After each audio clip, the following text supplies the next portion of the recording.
What's up, Sheridan? I'm Matt Goffin. And I'm Chelsea Osu. Coming up on today's show, an interview with the creator of the Trump Regrets Twitter handle. We also have Bella Priscala live on location at the Joshua Creeks Heritage Arts Center. And Kevin Sackdallen helps you get to know our men's Bruins basketball team. But first, the entire country is in a shock after a deadly shooting in a Quebec mosque. Today, the members of the Centre Culturel Islamique de Quebec involved in Sunday's shooting released a video on Facebook which shows the aftermath of the incident. A warning, this video is graphic and some viewers might find it disturbing. The video shows blood on the walls and the carpet. The vice president of the mosque says he wanted people to be able to see what worshippers had to suffer. The mosque reopened for the first time today since 6 people were shot and killed during a prayer service. Many have felt the effect of that terrible tragedy. Taylor Charette talked to our community about how we can come together and be inclusive in light of these recent events. Like the rest of the world, Sheridan students have been feeling the effects of what has been a devastating week for the Muslim community. Many students feeling that efforts should be made to improve inclusion. I think how we can make our societies more inclusive is like having more like multi-faith events. So maybe like having more interactions with other religions. I'm more familiar with having conversations between people who think differently. Sometimes, whether it's politics or religion, we are hesitant to get into those conversations because it's like that fear of getting into an argument or offending someone. And I think moving beyond that fear and starting to engage in those conversations will go a long way. Of course, these events don't just affect the Sheridan community. I sat down with Montreal-based blogger and journalist Faria Nakvi Mohammed to discuss. It's been a challenging week. There's been a lot of emotions. We've been grieving with the rest of the country, but also grieving as a Muslim Canadian. And but some of the grief that I've experienced has, if there's a silver lining in this terrible tragedy, it's that I've seen the country come together, and I've seen a tremendous outpouring of support, and that is really that's really moved me, and it really meant a lot to me and to my community. Like, have you ever experienced like anti-Muslim sentiments before this, or like has that ever been something that you've felt in your life? Back in 2013 with the Charter of Values, there was an upheaval of racial discrimination, and it became a lot more overt.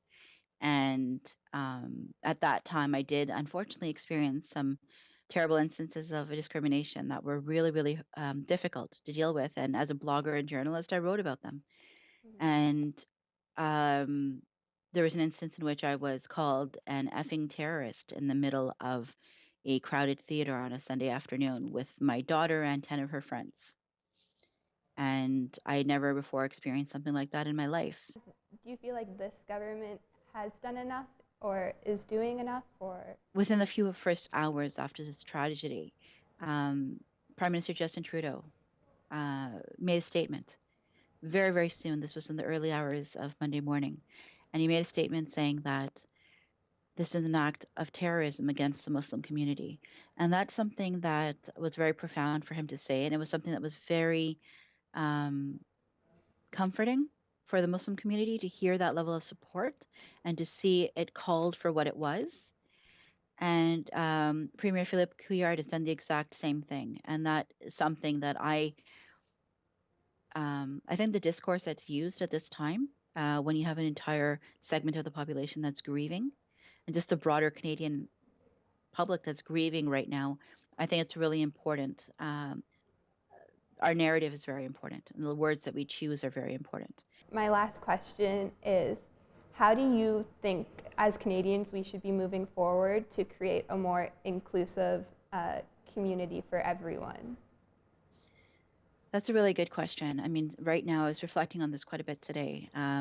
Like I said, there's been a tremendous outpouring of support, and it's been very, very touching, and it's been very, there's a lot of love that's shared, and I do believe that love trumps hate. However, I know that news cycles change, and right now this is the issue at hand. There was a terrible terrorist attack against the Muslim community, and so there's a lot of support, there's a lot of dialogue, there's a lot of building bridges. However, I'd like to see that change continue. I'd like to see a month from now, a year from now, 5 years from now. I'd like to see concrete change happen where leaders are held responsible for their discourse, for the words that they say. We've seen a lot of the rhetoric happen south of the border. And um, I'd like to see concrete change be sustainable. Sheridan College is also making an effort to improve inclusiveness by creating the Center for Equity and Inclusion. To get in touch with them, check out the information below. For Sub Sheridan, I'm Taylor Charette. Speaking of inclusive, a Canadian student from Halifax got more than she bargained for when she reached out to regretful Trump voters. Erica Baguma now has 15,000 followers sharing their electoral remorse. Joining us via Skype from Halifax is Erica Baguma, the creator of Trump Regrets. Thank you for doing this. So a lot has happened since you created this account. The Muslim ban, does this seem more relevant than when you first created the account? Yeah, I guess you could say so. It seems to be getting more and more relevant almost every day. It's the people regretting their votes are certainly like it's always increasing. Yeah. And as a Canadian tweeting about American politics, what prompted you to create the Twitter account? It was mostly just for fun. I was just curious about any, I never really met any Trump supporters, so I was kind of curious what they were, voting for him for. And then I realized that just this account was like a really good way to learn about like the reasons people voted for him. They were already regretting them. And what did you hope to tell people with this account? I didn't really have any sort of agenda. I mean, I really was starting it mostly just for myself, just out of curiosity. I wasn't really trying to make a point. Now that there has been a lot more people following you, and it's taken a more serious toll, what do you think of the account now? I mean, I guess I take it more seriously. I mean, you get a lot of feedback from people talking, asking me to reach out and, use my platform to help people. And so, yeah, I mean, I put a lot more thought into it, although I still am trying to sort of distance myself from the politics of it, just because I don't really feel it's really my place as a Canadian to judge. I find if you a lot of the Trump supporters sort of feel defensive if they feel like it's coming from, an anti-Trump place, and it's really not that. I mean, I'm not a Trump supporter whatsoever, but I'm not really trying to make a statement. I think that's definitely a lot of people in my comments. A lot of people follow me for that reason, but I'm not really. It's not a platform for me, really. All it is, it's a platform for people who regret voting for Trump.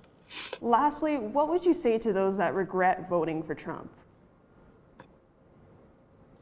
Well, I would like to say thank you for, admitting it, coming out, and, hopefully reach out to some Democrats or something that can help you maybe see what you can do to make up for your mistake. All right, well, thank you so much for joining us today. Problem. Thanks for having me. Time now for a short break. But don't go anywhere, because when we come back, Tyler Hopkinson has the news you need to know.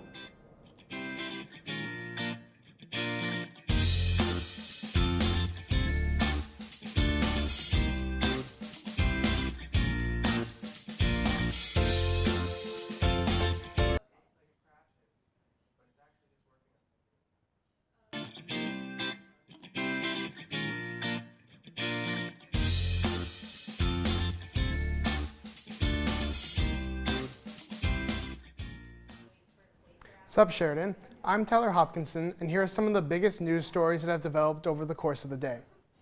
The Trudeau government is abandoning its promise of electoral reform. In a letter to the Minister of Democratic Institutions, the Prime Minister says consultations across the country made it clear changing the electoral system is not a priority for Canadians. Sharkwater filmmaker Rob Stewart is missing. The Toronto-based director of the award-winning documentary Sharkwater was filming a follow-up to it when he disappeared after a routine dive in the Florida Keys. The United States Coast Guard are currently searching for his whereabouts with a helicopter, dive team, and a boat. Toronto police announced today a big bust of a break-and-enter ring. Since the fall of 2016, police officers from across the city have been engaged in an investigation into a group of individuals responsible for multiple residential break-and-enters. These people are charged with 26 counts of breaking and entering in the Toronto and Montreal areas. The value of the reported stolen goods recovered is upwards of $500,000. Starting Wednesday, drivers using the new expansion of Highway 407 and Highway 412 in the Durham region will have to pay a toll. Since the opening in June, drivers got to use the highway without having to pay a fee. Government officials have assured travelers that the highway toll will be lower than the Highway 407 Express toll route. Fox News took down a tweet about the Quebec mosque shooting after Prime Minister Justin Trudeau's office launched a complaint. Kate Purchase, Director of Communications in Trudeau's office, sent out an email saying that the post was, quote, false and misleading language, as the tweet wrongly identified the shooter as Moroccan. 49-year-old Judge Neil Garouche will make his first trip to Capitol Hill this morning as President Trump's nominee for Supreme Court. Garouche will be nominated by Mike Pence. Garouche focuses on issues such as abortion, gun control, the death penalty, and religious rights. These meetings in the Senate will decide his fate for the upcoming months. UN Secretary General Antonio Guterres responded to Trump's travel ban with much criticism. He says that the ban of refugees will increase propaganda by terrorist groups and there will be more of a threat to national security. While Guterres did not directly call Trump out, he did make reference to the protests happening as a result of the executive order. Israeli police are forcibly removing Israeli settlers from the West Bank. This after a court ruled that their homes were built on private Palestinian land. But at the same time, the Israeli government announced it's approved the construction of 3,000 more homes in the area. Here at Sheridan, the student union is looking for students to join the board of directors. In order to be considered students, must get the appropriate forms from the SSU website as well as obtain 50 signatures from students supporting the nomination. Now let's check in with Bella, who's live at the Joshua Creeks Heritage Arts Center in Oakville for their first exhibit of the year. Bella? I'm here at the Joshua Creeks Heritage Arts Center where the Riches of Life exhibit is going on. Joining us to talk about the exhibit is founder of the Heritage Arts Center, Sybil Rampin. Hi, thank you for having us. Glad to be here. Thank you. So I'm just wondering, do you mind telling us a little bit about the exhibit and what people can expect when they walk through the door? Well, it's a very impressive old 1827 barn, and my dream was to have a gallery. And in 2008, we had our first exhibition, and it was built by my 2 grandsons and 4 friends under an expert carpenter. But this exhibition is especially important to me because it's my own personal collection of paintings, which are sort of 3 centuries of collection by my family. My great-great-grandfather was born in 1799, and I have his watercolors. And then we have mine, and we also have some of the students who studied with us in this very special, it's a new medium called watercolor, non-toxic watercolor printmaking. So the exhibition is, I think, one of our finest exhibitions that we've ever had, and it's very diverse. We have Morin Marie, who is the top marine painter in the Antarctica of the 20th century. I think he's 20th century. And we have amazing cathedral, Durham Cathedral, which was painted by Joseph Nash in the 19th century. So it's a very interesting collection of people who work here, paint here, and ancestors. And my feeling is that what's on the wall when you grow up as a child influences you for the rest of your life. So we do emerging artists, we do challenged artists, we do antique artists, we do elder art, and I just love having a gallery for people in the community. Favorite work of art out of everything you've displayed? This and that, but I think I have my favorite one is the one I made out of boiled cucumber, and I stitched it, and it's the Queen of Heaven with her pets, and especially the Milky Way, and that's, I think, the most fun I ever had, making it out of weeds and stitching it. Perfect. So that's all we have from the Joshua Creeks Heritage Arts Center. Thank you, Sybil, for having us. And coming up after the break, we'll be live with your sports and entertainment updates.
Sup, Sheridan? Time now for a look at entertainment. And Jessica, I hear there's some big baby news.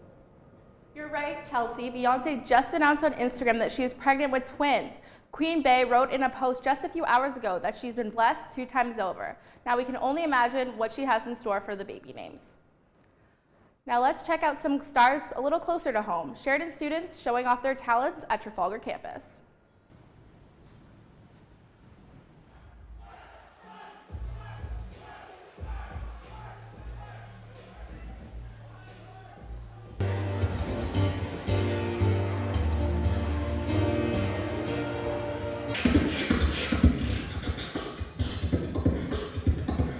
Now it's like this is the busiest one. I'm like trying to fit everyone in, so it's really great.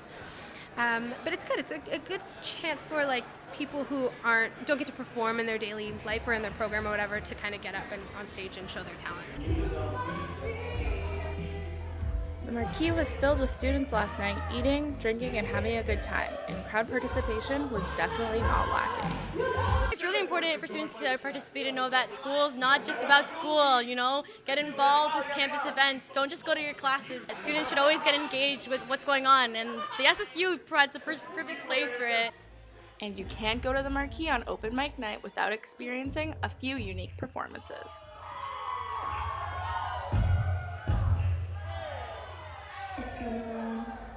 Yoo-hoo! Yeah, yeah, yeah. If I... Oh. One more time.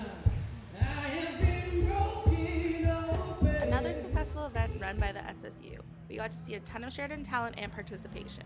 We can expect the next open mic night within a few months. Best-selling Canadian author Linwood Barclay tweeted that he's canceled all of his upcoming tours to the U.S. until the immigration ban is lifted. Barclay's tweet has been received with a great deal of support from fans on Twitter. The author's decision means that he will not be present at 2 upcoming book festivals. Barclay says this choice was purely his own and that he didn't make it with any illusions that he will change the world. OC star Misha Barton tweeted to thank fans for their support after she was hospitalized. Barton was reportedly to be acting bizarrely, hanging over her backyard fence in only a dress shirt and tie, and making strange statements. Barton says her behavior was the result of being unwillingly drugged while out celebrating her 25th birthday. She says she is home and doing well, and she asked the media to respect her privacy. The Academy Awards are Hollywood's most star-studded event. The presenters of the awards are usually the industry's brightest stars, and 2017 will be no different. As is tradition, the winners of previous years are the ones presenting the awards. This year will include Leonardo DiCaprio, Brie Larson, Alicia Vikander, and Mark Rylance. The ceremony takes place February 27th. Model sisters Bella and Gigi Hadid participated in a march in New York's Battery Park on Sunday. Both sisters were seen wearing Love Trump's hate pins and holding signs reading, They read, "We are all Hindus, Buddhists, Muslims, atheists, Christians, and Jews," with specific letters emphasized in bold to spell humans. Yolanda Hadid posted a picture of her daughters in the march on Sunday. Both of Bella and Gigi's parents are immigrants, and their father, Mohammed Hadid, as well as Gigi's boyfriend, Zayn Malik, are Muslims. And that's all I have for entertainment. Now over to Kevin with sports. Sup sports fans, the Leafs and Raps were both in action last night, so let's get right into the highlights. The Leafs returned to the ice last night in Dallas in their first of 2 meetings against the Stars. Nazem Kadri coming into this game on a 5-game point streak, looking to lead the Buds back into the win column. Early first period, Stars forward Devin Shore opens the scoring with a great individual effort, beating 3 Leaf players for his 8th goal of the season. Less than 2 minutes later, Radek Faksa nets the Stars' 2nd goal of the game, putting the Leafs on the ropes early.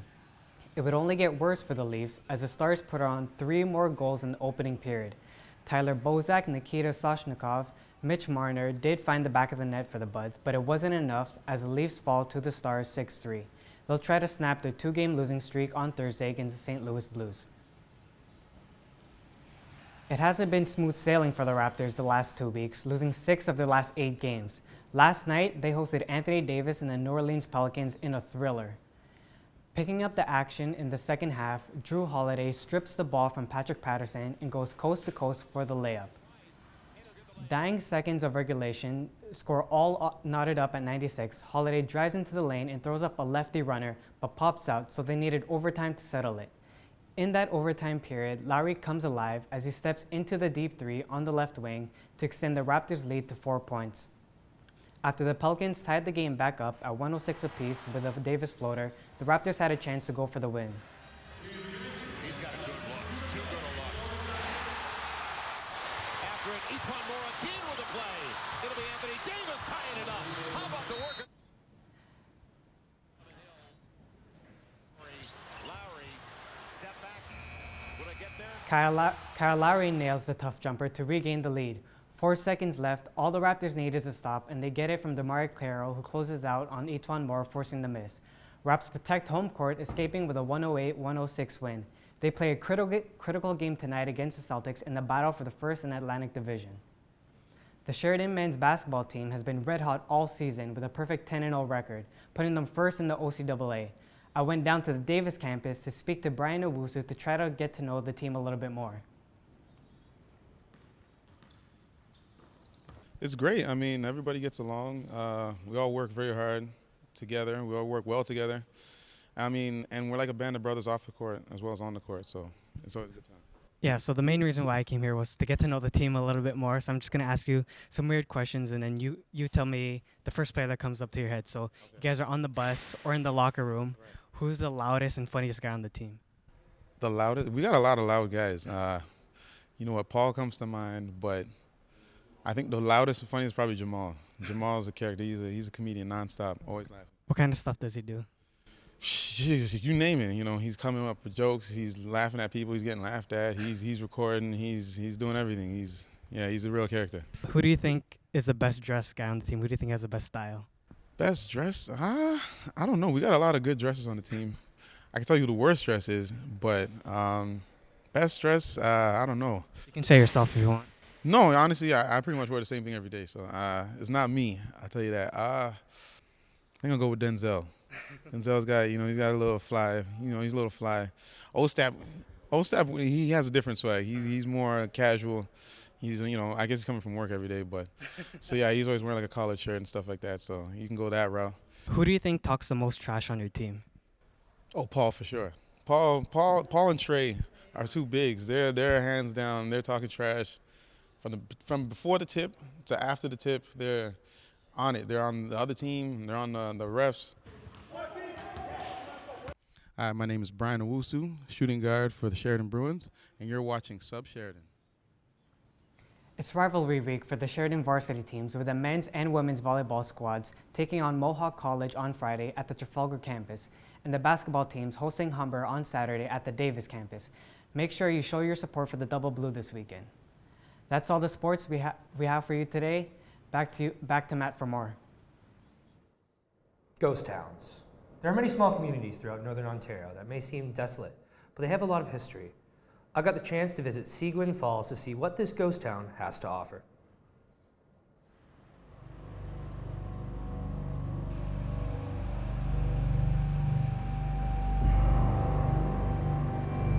Yeah, Seguin Falls was an early colonization town right around the time when there was an opening between Lake Rosso and Lake Nipissing.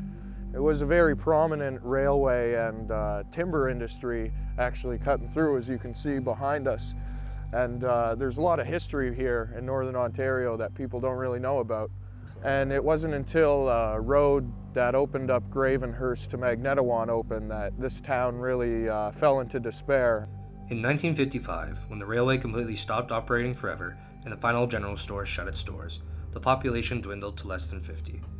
In the next few years, all buildings became a memory of what the town used to be. Now it's a very popular cottage industry with a lot of snowmobilers and yeah, just a lot of nice places around the lake. Even though it's considered a bit of a ghost town, like it's a very popular cottage destination all year round. One thing, however, may make you take that 3-hour trip up north to visit a little bit of Canadian history. Very close to Parry Sound, which our claim to fame is the home of Bobby Orr. Bobby Orr, behind the net to Sanderson, Orr! Bobby Orr! Next time you go through a ghost town, maybe stop for a bit. You never know what hidden gems you might find. This has been Matt Coffin for Sup Sheridan. Spooky stuff, eh? Just a bit. We're taking a break, but when we come back, we have some weird news for you.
Hey there, Sheridan. My name's Jessie and I'm in the film program. And here's the weather that you need to know.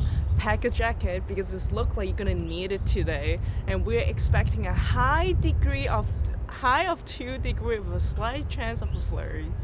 The weather isn't looking so much better for the rest of the week either. The clouds aren't having any time soon and the temperature are expected to drop down to at least -6 degrees. The good news is the snow is not expected to fall until Sunday. Look over Tuesday of next week because we are looking at around 5 to 10 centimeters of snow as much of right now. And that's all you need to know for weather today. I'm Jessie and have a fantastic day. Tomorrow is Groundhog Day, and those of you without travel plans might be better off spending that money going to the Super Bowl. Booking a hotel room in Punxsutawney, Pennsylvania costs around $450 a night for the Groundhog Day celebrations. Meanwhile, in Houston, Texas hotel rooms for a Super Bowl weekend average around $340. That's a difference of $110. For those of you that want to visit Punxsutawney, wait until after Groundhog Day, as prices drop about $300.